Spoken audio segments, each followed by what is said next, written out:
This is Progress Culture.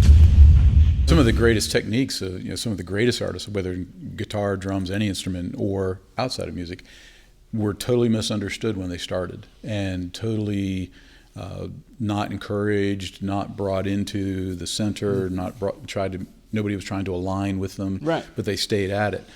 Hopefully they had some support, whether it's family, groups, business, whatever. They had support that allowed them to keep, doing what they wanted to do, right. Versus what they should do. Right, and I think that fits in right with what you said. It's like you don't label it positive or negative. Yeah.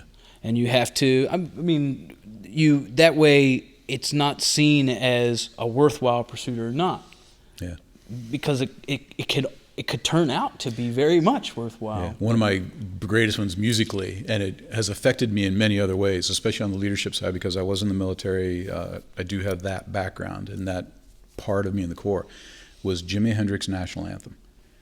Mm-hmm. When that came out, and I come from a very conservative family, when that came out, it was really not a popular version in my family. In my family, it was all veterans, East Coast, way back. What do they have to say about it? Disrespectful, wasn't the way it was supposed to be, policy and procedures, but it was all the right notes with a lot of other notes, but it was viewed as being disrespectful, and wasn't the way it was supposed to be done.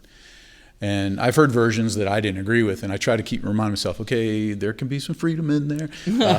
But I heard that, and it resonated with me. I poorly played guitar, and still poorly play.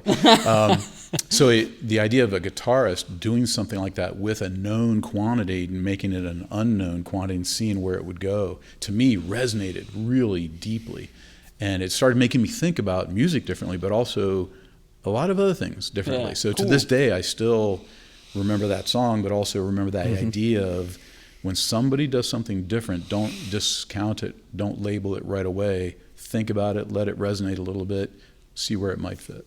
That aligns with over here, this thing that says expanding what can be perceived, expanding what can be conceived. So it's really interesting that, because I say this a lot, like art doesn't have to play by those rules all the time. We don't have to worry about the drone routes and the this and that. And we have, even though there's a this and a that, and we won't label them, but I guess you can imagine what they might be. And the people, musicians, audiences, all the people that book the gigs and promote the gigs, they all have this supposed to stuff. Mm-hmm. And I think that, so there is all that stuff there, but we have this ability to sort of not have dangerous repercussions for things that we're trying. So art can actually go out there and do that, and it's just nice. It's hearing you say that demonstrates that art can put on display what is possible before you realized it was possible. It can expand what you can perceive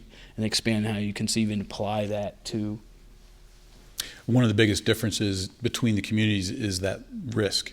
What is risk? What is truly a risk in a specific community? In your world, the music world, the biggest risks are mostly commercial and support.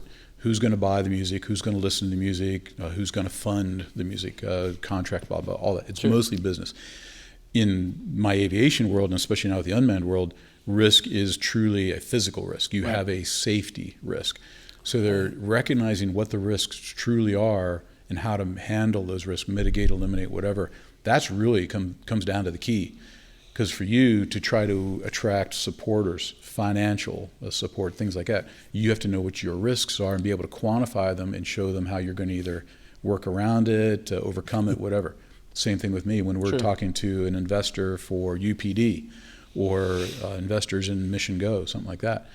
We have to be able to quantify the risk, programmatic risk, regulatory risk, financial risk, safety, physical safety risk, all those things, and be able to encapsulate those and say, here's how we're going to handle those, to be able to get them on board and say, yeah, I'll fund that, I'll support that, whatever. Same with the FAA. They operate on a safety case. That's pure and simple how they operate. So you have to be able to demonstrate for them, here's my safety case, here's why the way I want to do it is better than the way it's being done now, and here's how I'm taking care of all the risks. Right. And then they'll work with you. And that's how we've gotten the permissions we've gotten. That's right. Risk is good. Knowing about how to define it, quantify it is the key.